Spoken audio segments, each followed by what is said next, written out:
बेहतर कि हम किसी को दूसरी बार वजीर आजम बना दे या किसी को चौथा बार वजीर आजम बना दे जिसको मौका ही नहीं मिला है। एक बार मौका दीजिए, आप हमें मौका देते हो। ये मेरा पाकिस्तान के अवाम से वादा है, कभी आपको मायूस नहीं करूंगा। हमें उस नया सियासत पे तवज्जो देना पड़ेगा। वो पुरानी सियासत और पुराने सियासतदानों को पोलाइटली में कैसे घर बिठाना पड़ेगा। लाडला अगर बनना है तो अवाम का लाडला बनना है। मसला खान साहब से तो सिर्फ यही था, एक ही था कि फैसला अवाम का। हमें ना कोई कठपुतली कबूल है, ना सिलेक्टेड राज कबूल है। बिस्मिल्लाहिर्रहमानिर्रहीम, अस्सलाम वालेकुम, अल्लाहुम्मा सल्ली अला व आले मोहम्मद सल्लल्लाहु अलैहि वसल्लम। वेलकम टू सियासी शतरंज। मैं हूं तलहा जतोई। आपने सुना बिलावल भुट्टो जरदारी साहब ने किस तरह इल्जामात लगाए हैं अपोजिशन के ऊपर, इदारों के ऊपर, और बहुत सारी बड़ी बड़ी स्टेटमेंट्स भी दी हैं बिलावल भुट्टो जरदारी साहब ने। लेकिन एक बात उन्होंने बड़ी ऐसी कही है जो इस वक्त बड़ी वायरल भी चल रही है सोशल मीडिया पे, कि दूसरी और चौथी बार किसी को मौका देने से अच्छा है कि पहली बार मौका दिया जाए बिलावल भुट्टो जरदारी को। और एक और बड़ी उन्होंने स्टेटमेंट दी है जो शायद प्रोड्यूसर्स आपको सुनवाना भूल गए हैं। उन्होंने ये भी कहा कि सोचना होगा कि हमें 70 साला बाबे के हाथ में मुल्क देना है या नहीं और इसके क्या असरात होंगे। लेकिन फिर मैं ये सोचने पर मजबूर हो गया कि अगर 70 साल को हमने खत्म करना शुरू कर दिया तो फिर बहुत बड़े बड़े सियासतदान, मौलाना फजलुर रहमान साहब, आसिफ अली जरदारी साहब और भी बहुत बहुत सीनियर सियासतदान हैं जिनको फिर पिक्चर से माइनस करना पड़ेगा। लेकिन एट द सेम टाइम सदर मुमलिकत आरिफ अलवी साहब ने एक बड़ी स्टेटमेंट और दी है। उनकी स्टेटमेंट जो सामने आई है वो ये है कि सियासतदान और स्टैब्लिशमेंट और इंतजामिया मिलकर काम करेंगे तो मसाइल हल होंगे, अगर मिलकर काम नहीं करेंगे तो कुछ सही नहीं होने वाला। एक बात ये बात समझ लेनी चाहिए हर पाकिस्तानी को कि हम जहां आज खड़े हैं सियासी, मुआशी और मुआशरती तौर पर, कोई इलेक्शन हमें बदल नहीं सकता, हमारे हालात बेहतर नहीं कर सकता जब तक फेयर, फ्री, ट्रांसपेरेंट इलेक्शंस ना हो, अवाम की नुमाइंदगी ना हो, मैंडेट अवाम का होना चाहिए, वही लोग इक़्तिदार में आए जो कि अवामी नुमाइंदे कहलाने के लायक हैं। एट द सेम टाइम अगर बात करें मियां नवाज शरीफ साहब की, तो मियां नवाज शरीफ साहब ने भी कुछ ऐसी स्टेटमेंट्स दी हैं तो मुझे हैरत अंगेज तो लगी। उनका ये कहना था कि भारत ने हमारी बनाई हुई पॉलिसियां अपनाकर तरक्की कर ली है, हम नहीं कर सके। तो मैं सोचने पर मजबूर हुआ कि कौन सी वो पॉलिसीज हैं। उन्होंने ये भी कहा कि कौम को झूठे ख्वाब दिखाने का सिलसिला बंद किया जाए, मईशत के लिए दिलेरी और बहादुरी के साथ फैसले करना होंगे। तो यकीनन इस दिलेरी और बहादुरी के लिए जो हमारे इकोनॉमिक मैनेजर हैं, शायद फाइनेंस मिनिस्टर को हमें ट्रेनिंग के लिए भेजना होगा ताकि वो ज़्यादा दिलेर हो जाएं और फिर बेहतर फैसले करें। और न जाने वो किससे डरते हैं जो बड़े फैसले नहीं कर सकते हैं, ये भी एक बहुत बड़ा सवाल है। और अगर आगे हम बढ़ें तो यकीनन सियासत के अंदर जोड़ तोड़ का सिलसिला जारी है। Stock market all time high पर है। कैसे हाई पर है ये बहुत सारे इकोनॉमिस्ट सोचने पर मजबूर हैं। कौन से हमारे इकोनॉमिक इंडिकेटर्स हैं जिसकी वजह से मईशत इतनी तरक्की कर रही है? क्या हमारे एक्सपोर्ट्स बढ़ गए? क्या डायरेक्ट इन्वेस्टमेंट बढ़ गई? क्या पोर्टफोलियो इन्वेस्टमेंट बढ़ गई? क्या कोई और सरमायाकारी बहुत बड़ी आ रही है? IMF तो हमें कर्जे पे कर्जा दे रहा है और जो 2024 में हमें कर्जा IMF से लेना है उसके जो शराइत होंगे वो इन कर्जों से 10 गुना ज्यादा मुश्किल होंगे। अल्लाह ताला हम पे रहम फरमाए। आज का प्रोग्राम बहुत अहम है। हम बात करेंगे IMF की भी, सियासत की भी, मईशत की भी और ऑफकोर्स मुस्तकबिल की भी, सस्टेनेबल फ्यूचर की हम बात करेंगे क्योंकि आज फ्यूचर समिट भी थी कराची में और उसके अंदर हमारी वजीर खजाना, मौजूदा निगरान वजीर खजाना डॉक्टर शमशाद अख्तर साहिबा ने एक स्टेटमेंट दी कि जो हमने 18वीं तरमीम के बाद सूबों को पावर्स डिवॉल्व की, सूबों को हमने हेल्थ दिया, एजुकेशन दिया, ये दिया, उससे बड़ा नुकसान हुआ। इस पॉइंट को भी हम तफसीलन डिस्कस करेंगे। मुझे स्टूडियो में ज्वाइन कर चुके हैं पीपल्स पार्टी के सीनियर रहनुमा, किसी तारुफ के मोहताज नहीं है, पार्लिमानी लीडर KMC के इलेक्शन सेल इंचार्ज हैं, एक्स प्रेसिडेंट कराची के पीपल्स पार्टी के, एक ऐसा शख्स जो 20 साल की उम्र में 1979 में जेल काट रहा था पीपल्स पार्टी का जियाला होने की वजह से। नजमी आलम साहब, thank you so very much for joining me. और साथ साथ मुझे सेनेटर गौस मोहम्मद नियाजी साहब भी ज्वाइन करेंगे, लेकिन उनसे गुफ्तगू होगी इस ब्रेक के बाद।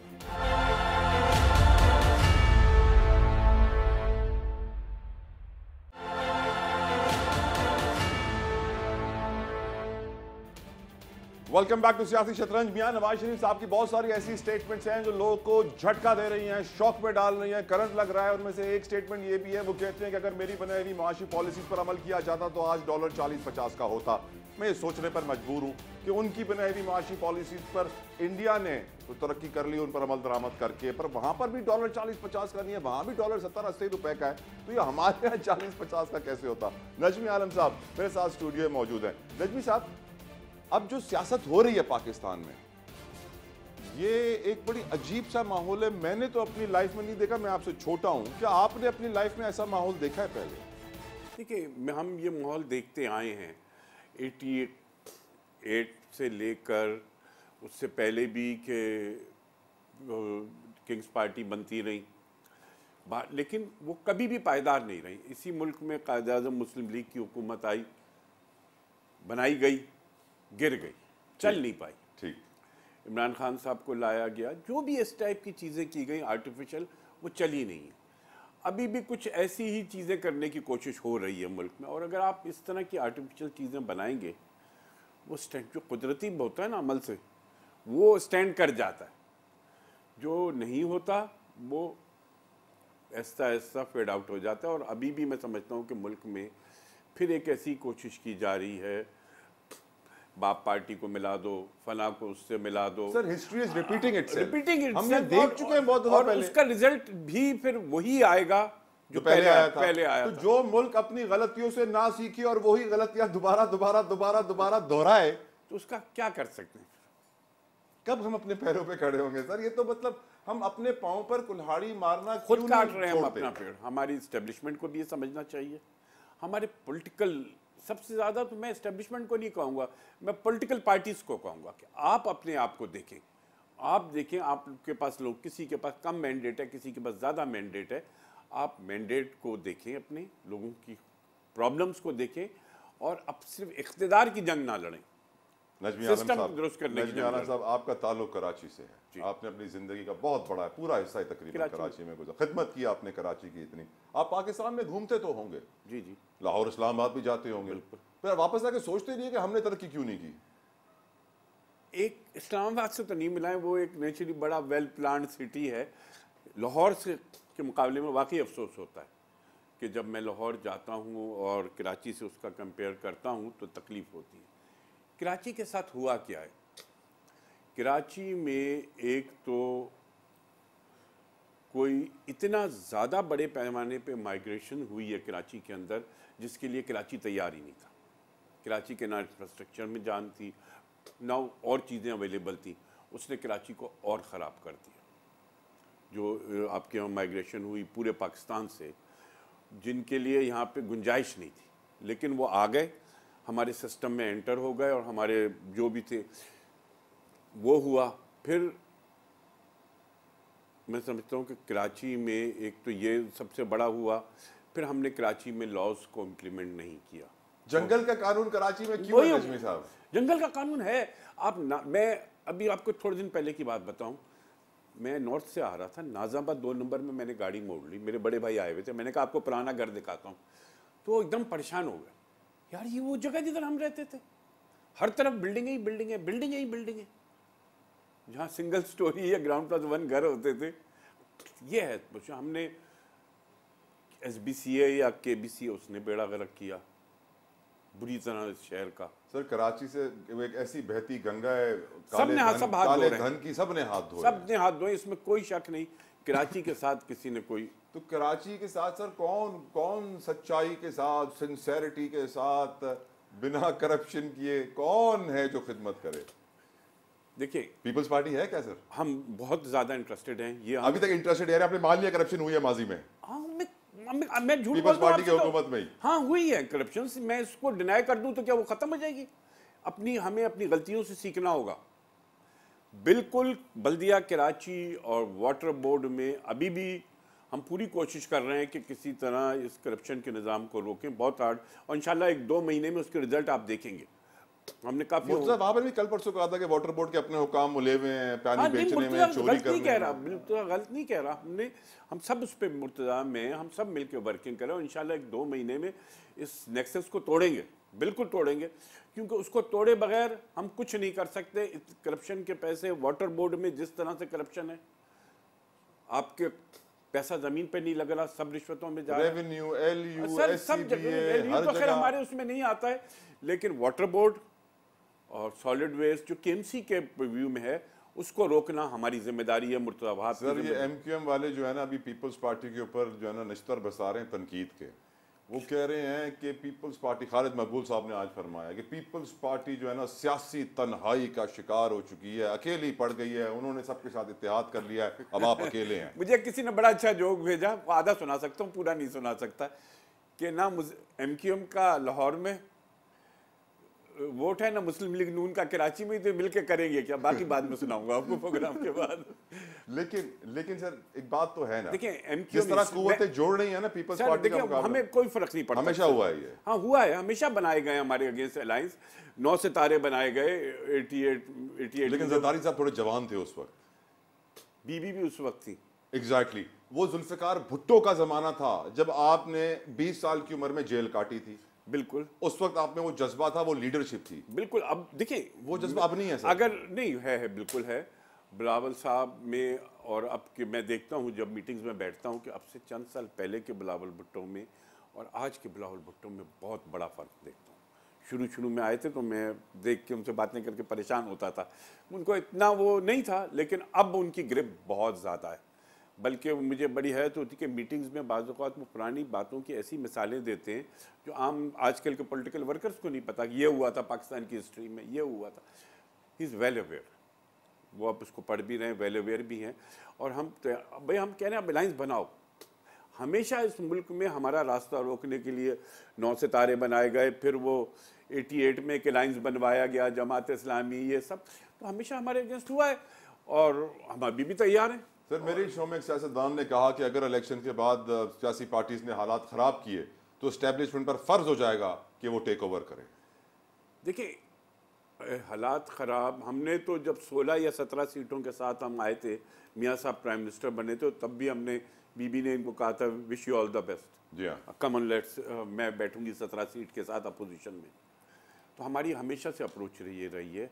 हमने ये इमरान खान को भी समझाने की कोशिश की थी, वो नहीं समझा कि भाई आ जाओ, तुम बन गए, समझाने की कोशिश की थी भाई तुम चार्टर ऑफ डेमोक्रेसी की बात हुई, मुफाहमत की, लेकिन वो अपोजिशन से बाहर नहीं आया था अभी तक। मैंने कहाँ पहुंचा दिया। हम भी कहते हैं, अगर हम कहते हैं कि भाई कोई भी आ जाए गवर्नमेंट, लेकिन फेयर इलेक्शन हो, आए इलेक्ट्रल सिस्टम को अपने बर्बाद ना करें, फेयर इलेक्शन कराएं, इमरान खान बन जाएं, मियाँ नवाज शरीफ बन जाएं, prime minister will accept it.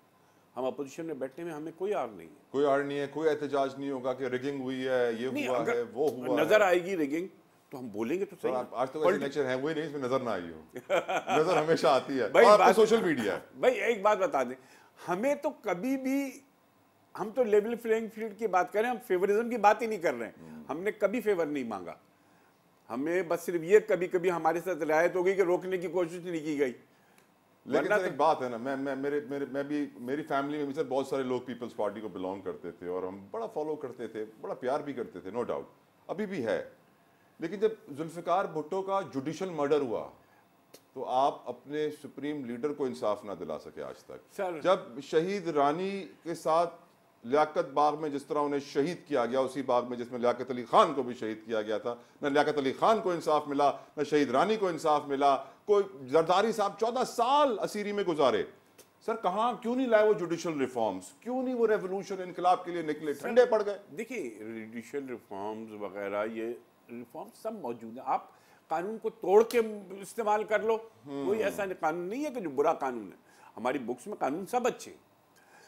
बात यह है कि भुट्टो साहब का फैसला, अब मैं यही इल्जाम सुप्रीम कोर्ट पे लगा दूं कि कब से हमारा रेफरेंस पड़ा हुआ है, क्यों नहीं करते? बिल्कुल क्यों नहीं करते।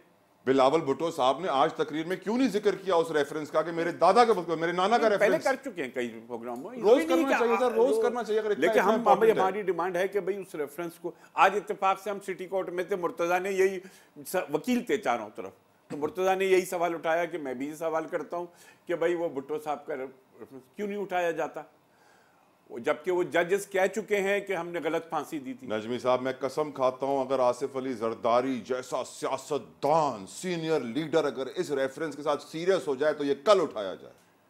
आप बोले मैं गलत कह रहा हूं? नहीं सर, अब रोका जाता है ना। अभी आप ये देख लेना, वो एक जज ने जनरल मुशर्रफ को वो एक वो जुमला बोल दिया था, वो नहीं होने देती यहाँ पे, वो इतना उनकी ग्रिप है। तो फिर फैजाबाद वाले केस में भी कुछ नहीं होगा। आई विश के हो जाए, लेकिन साबिक आर्मी चीफ है, साबिक चीफ जस्टिस हाँ। है, साबिक प्राइम मिनिस्टर है, कौन पूछताछ करेगा? कमीशन में हिम्मत कहाँ से आएगी? कमीशन में, लेकिन उसी वक्त का फैसला बहुत अच्छा दे दिया था चीफ जस्टिस साहब ने, और फिर उनको अताब का शिकार होना पड़ा। अताब का शिकार होना पड़ा। ये सब रियलिटीज हैं हमारे। क्या मुस्तकबिल है आखिर में? चले नजमी साहब हमने गुफ्तगू की, आखिर पाकिस्तान का मुस्तकबिल क्या? मतलब तो सबको मालूम है, पाकिस्तान का मुस्तकबिल क्या नजमी आलम साहब? देखिए, मुस्तकबिल हमेशा अच्छी की उम्मीद रखनी चाहिए, बेशक, लेकिन डिनाइल में भी नहीं रहना, डिनाइल में भी नहीं रहना चाहिए। हम बहुत बुरे हालात में हैं, हम बहुत बुरे हालात में हैं, और मैं समझता हूँ कि हमें एक चीज़ बचाए हुए है, वो भुट्टो साहब का दिया हुआ एटम बम है। बहुत सी कौमें सोचती है कि अगर ये टूट गया कहीं पाकिस्तान, और वो कहाँ गया। नजमी साहब, हमें एक चीज बचाए हुए अल्लाह सुब्हानहू व तआला अल्लाह, की वो तो प्यारी खैर ज़ात, है, उसी का मिरेकल है कि हम चल रहे हैं सर, उसी के ऊपर हम चल रहे हैं, वो तो अल्लाह की ज़ात पे। अगर आप पाकिस्तानियों से पूछेंगे ना आज, तो बोलेंगे एटम बम जो है इजराइल पे चला देना चाहिए, लेकिन हम चला नहीं सकते। तो फिर ऐसे बम का फायदा क्या जो हम चला नहीं सकते? वो हमारी हिफाजत भी कर रहा है, उनको पता खुदा न खास्ता पाकिस्तान को 350 वॉरहेड्स है, 2-4 तो चला दें। कोई रॉन्ग हैंड उसमें चला गया तो मुसीबत हो जाएगी। 350 में से 2-4 तो चला सकते हैं सर हम इजराइल की तरफ। विश क्या हम कर सके। लेकिन उससे अच्छा तो मुझे वो कोरियन प्राइम मिनिस्टर का जो तकरीर ज्यादा अच्छी लगी। लेकिन सर आपका दिल तो रोता होगा रोजाना फलस्तीन में जुल्म बर्बरियत का देख करके, जिस तरह बच्चे मुस्लिम ममालिक चुप तमाशा देख रहे हैं। नेतन्याहू धमकी दे रहा है कि अगर अरब ममालिक चाहते हैं कि उन्हें कुछ ना हो तो खामोश बैठे हैं, और वो खामोश बैठे हैं। अल्लाह हमें हिदायत दे। थैंक यू नजमी आलम साहब, बहुत बहुत शुक्रिया आपके कीमती वक्त का। यकीनन बड़ी खूबसूरत गुफ्तगू की, और जो सबसे इंपॉर्टेंट बात मेरी नज़र में आलम साहब ने की है वो है सिविल सुप्रीमेसी की। लेकिन यकीनन अक्लमंद के लिए इशारा काफ़ी होता है। एक ब्रेक लेते हैं।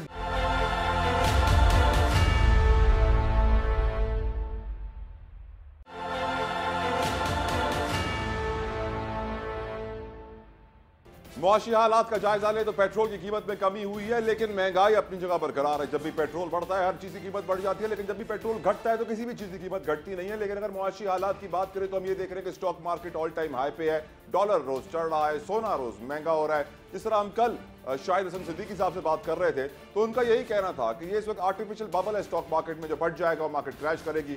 और जो इस वक्त IMF तय कर रहा है मुआहिदा, जिन शराइत पर हम अमल दरामद कर रहे हैं, जो अगला IMF का प्रोग्राम होगा उसकी शराइत इंतहाई खतरनाक होगी। लेकिन फाइनेंसिंग गैप के लिए जिस तरह IMF ने जाके मुत्तहदा अरब अमारात के सफीर से मुलाकात की और यकीन दहानी दी कि आप गारंटी दे रहे हैं ना कि आप पैसे देंगे, ऐसा ना हो कि आप मुकर जाएं, ये बात वाज़ेह कर देती है कि IMF को निगरान हुकूमत की बात पर पूरा एतबार और भरोसा नहीं है। इसीलिए वो दूसरे मुल्क के सफीर के पास जा रहे हैं पूछने के लिए आप मुकरेंगे तो नहीं। गुफ्तगू करेंगे, हमारे साथ माहिर मुआशियात मौजूद है मलिक अहसन साहब। मलिक साहब, बहुत बहुत शुक्रिया आपकी कीमती वक्त का। आपकी नज़र में जिस तरह स्टॉक मार्केट बढ़ रही है, लेकिन डिस्काउंट रेट भी बड़ी ऊंची सतह के ऊपर है, महंगाई भी, बेरोजगारी भी, इन सभी जो इकोनॉमिक हमारे इंडिकेटर्स हैं, चाहे वो रेमिटेंसेज हों, चाहे वो हमारे फॉरेक्स रिजर्व्स हों, हमारे फॉरेन डायरेक्ट इन्वेस्टमेंट हो, फॉरेन पोर्टफोलियो इन्वेस्टमेंट हो, हमारा ट्रेड डेफिसिट हो, हमारा करंट अकाउंट डेफिसिट हो, कहीं से ऐसी अच्छी खबर नहीं आ रही है।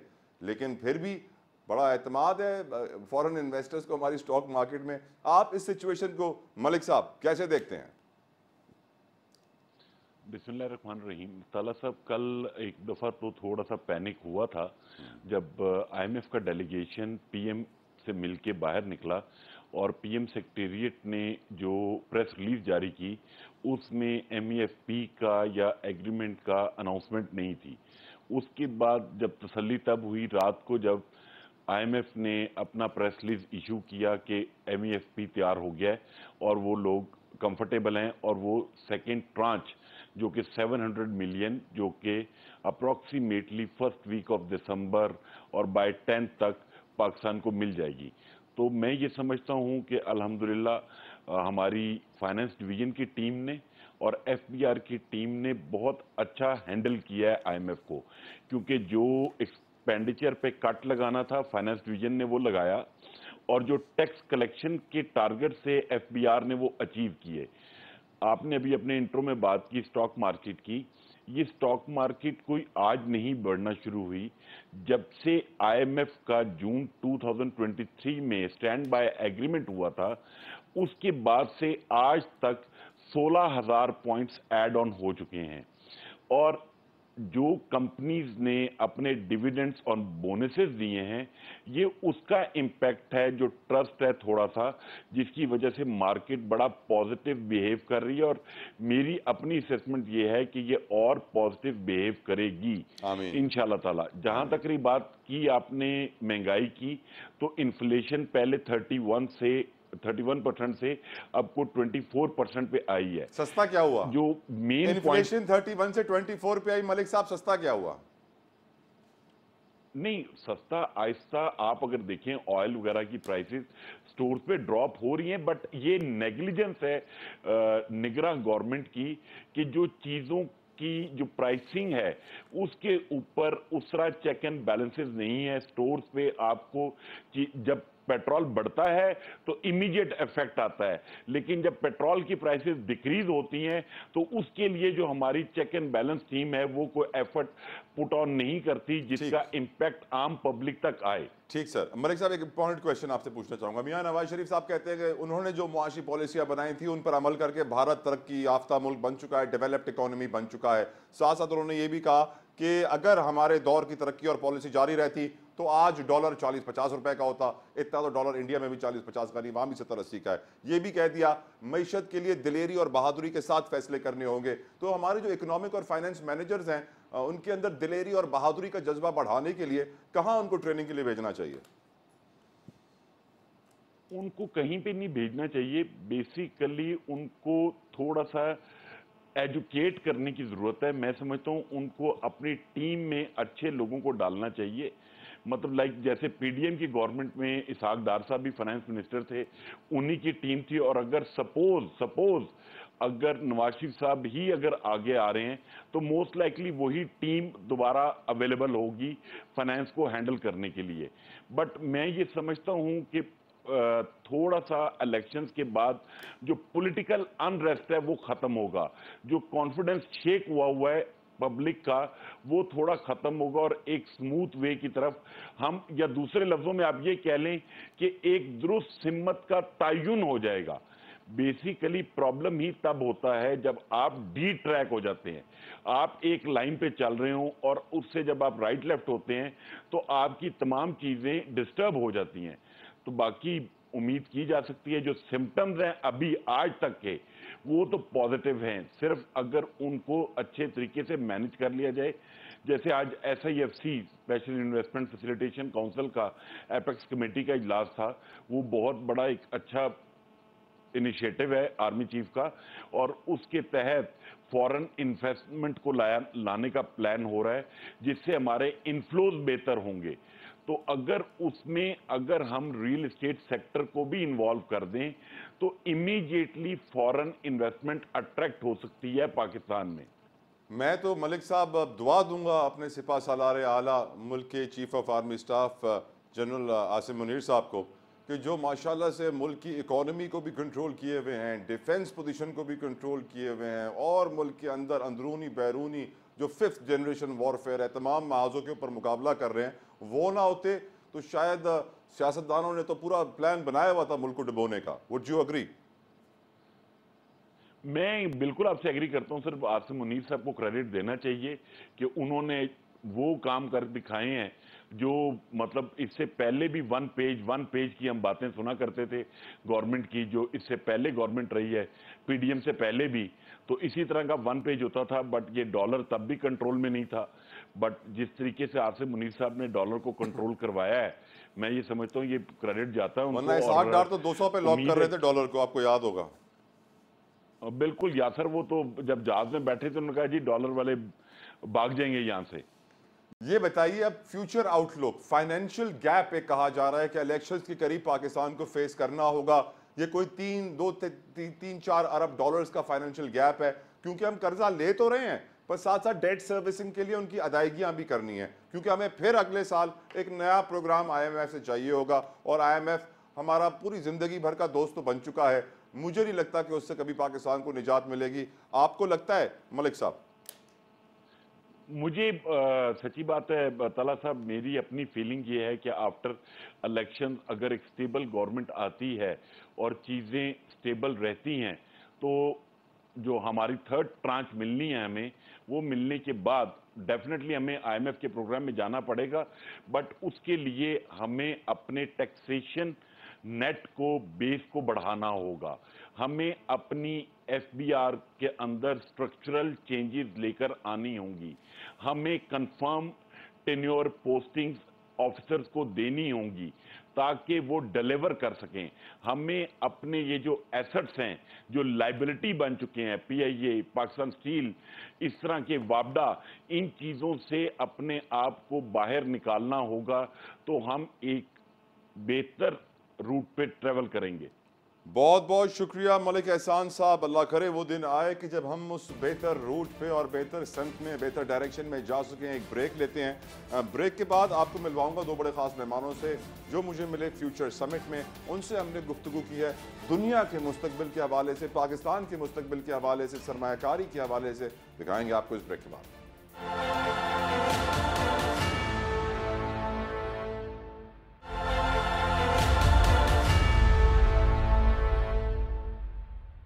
वेलकम बैक टू सियासी शतरंज। ख़वातीन और हज़रात, ब्रेक से पहले भी हमने जिक्र किया था वज़ीर ख़ज़ाना शमशाद अख्तर साहिबा की जो स्टेटमेंट थी आज फ्यूचर समिट के अंदर पाकिस्तान के हवाले से। लेकिन इस फ्यूचर समिट में दो ऐसे ख़ास मेहमान मुझे मिले, और अल्हम्दुलिल्लाह जो मैं आपसे मिलवाने भी वाला हूँ, जो कि मुस्तकबिल की बात करते हैं, दुनिया को रिप्रजेंट करते हैं। एक हमारे साथ जो खातून हैं वो कुवैत से बिलोंग करती हैं, एक बरतानिया से बिलोंग करती हैं। उनसे हम गुफ्तगू करेंगे आखिर दुनिया का और पाकिस्तान का मुस्तकबिल है कैसा। विदाउट एनी फर्दर डिले तारुफ कराता चलूँ, मेरे साथ मौजूद हैं दाना अल सालिम, जो कि एक ग्लोबल टेक एंटरप्रेन्योर हैं, साथ साथ इन्वेस्टर और इनोवेशन पे काम करती हैं। 19 साल की उम्र में आप को फाउंडर थी याहू यूरोप की 1995 में। Thank you so very much Dana for coming on our show. It's pleasure and honour to have you on the show. और उनके साथ मौजूद हैं तारा पेरी लव, जो कि ऑथर हैं, राइटर हैं, स्पीकर हैं, सेल्फ सस्टेनेबिलिटी पायनियर हैं, और यकीनन बात करती हैं एक बेहतर मुस्तकबिल की, एक ऐसा मुस्तकबिल जो सस्टेनेबल हो, जो कि हमारी कुदरत के लिए अच्छा हो, हमारे एनवायरनमेंट के लिए अच्छा हो, हमारी दुनिया के लिए अच्छा हो। Tara, thank you so very much. It's pleasure having you on the show and welcome to सियासी शतरंज। Dana, my first question to you. Of course, future, the biggest concern for future is climate change. How do you see this change happening? And are the humans, we, individuals, changing with the climate or not? Yes, you're absolutely right. Climate change is a very big concern, especially since it doesn't involve borders, frontiers, politics, etc. And what's quite worrying is if you look at our UN SDG goals, we're lagging behind, if not reversing some of them. I also think that climate change that's impacting developing nations is really impacting jobs, the economy, etc. We must change our habits, and unfortunately some of the reports released last week are actually showing that there will not be a slowing down of coal consumption or oil and gas for the next 20 years. So we need to find solutions. I know people are actively working on solutions in the innovation space, the tech space, but we also must change some of our policies to be able to speed up the process of reducing our carbon emissions, et cetera, et cetera. And so I think climate change is a disaster on top of other things that are happening in the world. Dana, there's another important question I want to ask you just because you said something. What is your relation to Pakistan? So I have a deep affection for Pakistan. I was told your best friend is My from Pakistan. best friend is from Pakistan. I have been here before. I love being here because I'm always made to feel like part of the family. And now I advise several governments around the world, and so hopefully Pakistan will be a government that I can work with in the future. Let's bring Tara into discussion. Tara, the same question to you as well. How dangerous is climate change for us humans, and how do we have to change ourselves? Please shed some light. I think it's obviously challenging, and I think it's mostly challenging mentally for people, because I think people, what I'm seeing, and not what I think, what I'm seeing is that people are under more and more pressure, more and more stress, with more and more issues and more trauma and more loss and more fear and more worry and concern. And all of these things are building up and building up and building up and building up. So people are feeling overwhelmed. And I think that that might be the reason why these SDG goals are not being met, because it's like, how many places are we supposed to stretch ourselves and take care of that burning fire and this burning fire, and now the sky is falling down with climate change, and it's like, there's only so much people can take. And we know that when people are in stress and in trauma, they go into fight or flight or fawn or freeze. And their stress responses, their trauma responses. And what I'm seeing is that most people are having some kind of trauma response. And is that something that actually we could do something about? And if we could, would it make a difference? So I'm a really big believer in my professional career of 20-something years, that when we address the inside, then the outside changes as a matter of almost more effortless impact. Because trying to create a change working from the outside in actually is much harder, because we're spread so thinly. We have we're spinning plates. And actually, what if we took a completely unique and different approach and spun it on its head, flipped it, and actually we took our point of awareness, our ability to focus and be conscious and make change and transform, and we plugged it into ourselves. And we first learned how it means and how it feels to be sustainable as a single one human being, because when I think we get it right here, we'll get it right there.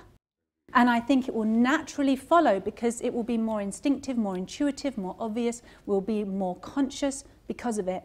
And I really think that with all of the technologies that are fantastic, that we've got all of these solutions, well, in order for those things to work and do the job that we want them to do without having the painful kick in the, afterwards, because we didn't do it right, is actually to bring in the other side and have that personal awareness, that personal healing of one's trauma and all the other blocks, and be self-sustainable and have self-sustainable development goals. Tara, if I was to ask you the same question, what is your relation to Pakistan? How do you find Pakistan? It's a brand new love. Is what it is. It's a brand new. This is my second time. I'm very honoured to be invited for the second time by the Nutshell Group, by Asfar. I was here in 2019, again only for 3 days. And I have to be honest, Pakistan wasn't really on my radar. I have spent time in India, some very dear friends back in home, my neighbours, he's from Pakistan. Of course I know lots of people, but it was not a place I ever thought I would visit. So when I came here first time, we had time out, we saw some museums, we saw the beach, I learned about some of the history, and I'm just absolutely delighted to be back. I really want to go climbing in the mountains. Dana, you're an investor. You belong to Kuwait, one of the richest countries in the world. You have created 4 IT tech companies, co-founder of Yahoo Europe. But I was shocked to find out that you haven't invested in Pakistan as yet. How come? What is stopping you, Dana? Well, I'm one of the advisors to Abhi, one of the fastest growing fintech companies out of Pakistan. So you're advisor to a huge fintech company in Pakistan. Huge fintech company. They're doing a great job. Their purpose and mission is amazing. There are many other fintech companies that are fantastic. I also do see a lot of advancement in possibly tech around agriculture. So agri-tech is one of the most pressing things in the world right now. Health tech, edu-tech? Yes, absolutely, absolutely. But those have already and always been important and in the background. I think the more pressing issues right now is running out of food and water. So I think that's why we also saw like a sudden jump in the last 2 years in agri-tech investments. People are actively working on how do we feed people, how do we improve the seeds we plant, and how do we optimize the water we use, and 70% of fresh water in the world is used by agriculture. Increase our yields with no nutrition in it. Well, we have to try to increase our yields with nutrition in it. With genetically modified. So yeah, I'm not saying that ed tech is not important. Of course it's important, health tech as well. But yes, I have seen a real burst on the scene in Pakistan on the fintech side, just as I've also seen in other places in the world, because the need is there. And I think one of the pressing issues more recently was banking the unbanked. And so there was this challenge of how do we bank the unbanked around the world. So there was this burst of, fintech processes. It's also because banking licenses started to change, so it made it a little easier to build upon. Right. But a connecting question to this. Of course, agriculture, you said, is very important. Very. But the way the international world is changing, we've seen the Russia-Ukraine war. Currently, we're seeing a Palestine-Israel war. Do you think it's going to affect our future? Yes, it does. If anything... And how? So let's step even further back before the Ukraine war, the pandemic, right? This is what showed our weaknesses globally in import and export, which I know is important to Pakistan as well. It showed that the world is very, very connected. Supply chain had issues getting food to children who were in public schools and being fed once a day by public schools. Now they're locked up, they're starving. We started to see real weaknesses in our global system. It also showed how connected we are to each other, right? It's like 90% of food is flown into Dubai every day. Yeah. That is not sustainable, right? So they started actively working on how do we grow our own things in vertical farming, whatnot. As an example, right? Pakistan is lucky because you can grow food. Other countries cannot even grow food. There's 1% of arable land in the GCC. So even before the Ukraine war, we started to see weaknesses, and people, especially in the innovation sector, they're always the first to move and start building solutions. Then you've got the Ukraine war. Let's not forget about Sudan, because Sudan is a huge land that was made to feed Africa. You know, they have wheat, they have crops, etc. Well, now they're in a war. So that also affected food supply. So yes, we saw food supply being affected in many places because of civil unrest, right? Because of wars, because of whatnot, or climate. So, so it's a very big problem. It shows how codependent we are on each other, but it also opens up doors to new relationships that never existed before. So countries that may not have had bilateral relationships with other countries that need something, whether it's cobalt or lithium or food or water, suddenly are now talking to each other. So that's also interesting. And I'm sure, Tara, you've spent, this is your second conference, and you spent, I think, 2 days now here. And you've heard so many speakers. You must be knowing so much about Pakistan and the world we live in, right? The people who are living here. What amuses you the most? Amuses me. Yeah, you were surprised and shocked. I can't believe this. How are people surviving in this environment? I don't know if amused is the right way, but on the opening speeches yesterday morning, there was a gentleman who spoke before you, and I loved your speech as well, by the way. It was very informing. And the gentleman was speaking on green Pakistan, because you were talking about agriculture and agritech. And I was massively inspired and delighted by that. That's very exciting that you're putting that much land to use and turning the desert green. And it really, I'm very much attracted to that. And also, I really believe in building communities around smaller farms. So it's not just massive industrial things, although that's really great. But there's also a place, I think, for the smaller communities and their own farming, and people being able to have the more self-sustainable smaller units, because there's more connection, more community sense, and I think people can get more invested in that on a personal level. You know, and have a personal relationship with the land, with their food, with their water. And I think that's largely been missing, because people are used to turning on the tap and you get the water, go to the supermarket, get the food. And actually, maybe we need to get more closely connected and make more of a personal relationship with the earth that we live on, so that we care about it more. And we see the impact of our waste more immediately, rather than it being flushed away. You know, this kind of thing. I think it's really important to build back that personal connection and the smaller communities, as well as, you know, in harmony with the bigger scale. And Tara, how do you see these international wars happening in the world? How do you see the future being affected by them? I think it's just utterly devastating. As I was speaking about earlier, the war starts within. The war starts in every single human being on this earth. The war in our minds with who we are and why we're here. The war between our mind and our hearts and our conscience. The war that we have with accepting who we are, with dealing with our own fears and our own inner demons, and all of these things about being a human being. And from what I see, is that war starts in the individual and then it spreads to others, and then, you know, it escalates to the point where then of course it blows up and then millions of people get hurt and killed, and it's because basically people aren't at peace within themselves. So how can we hope to have a world full of peace for our children and our grandchildren? And I really do hope and I pray and I believe in that. I have to. I think we all have to believe in that and want that and take that seriously, so that we can all thrive. But that peace starts within each person. I agree. Dana, if in the last but not the least, your experience with Pakistan, if I was to tell you to give us one sentence on Pakistan, what would it be? Well, yesterday I gave an opening speech where it wasn't one sentence, it was 11 pages. Bring it down to one sentence. So I'll bring it down to what I said was you need to have 3 elements, in my opinion. You need to have perspective, purpose, and pragmatism.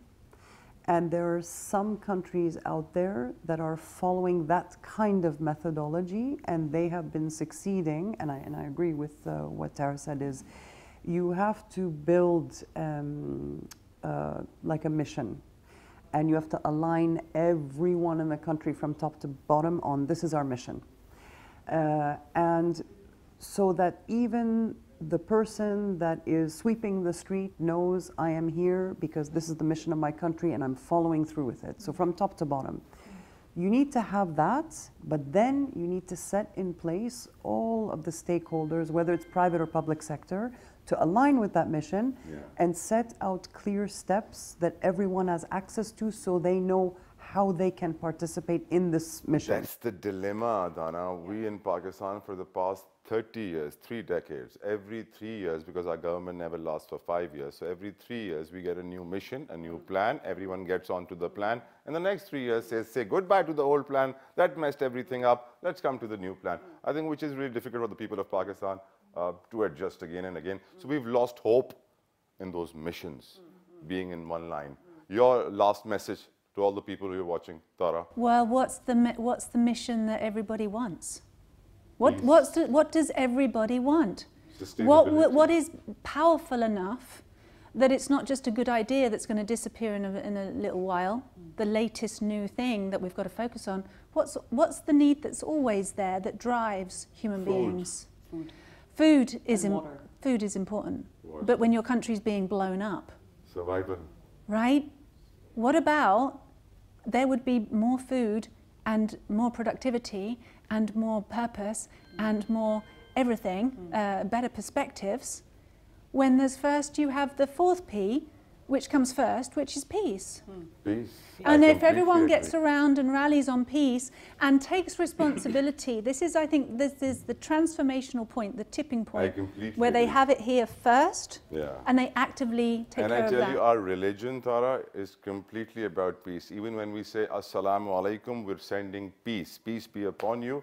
Thank you so very much, Tara, for being on our show. Pleasure. Dana, it was pleasure having you. हमारे show का वक्त तमाम होता है, उम्मीद करते हैं आपको पसंद आया होगा हमारा शो। अपना फीडबैक सोशल मीडिया पर जरूर दीजिएगा। Until next time, अल्लाह हाफिज़।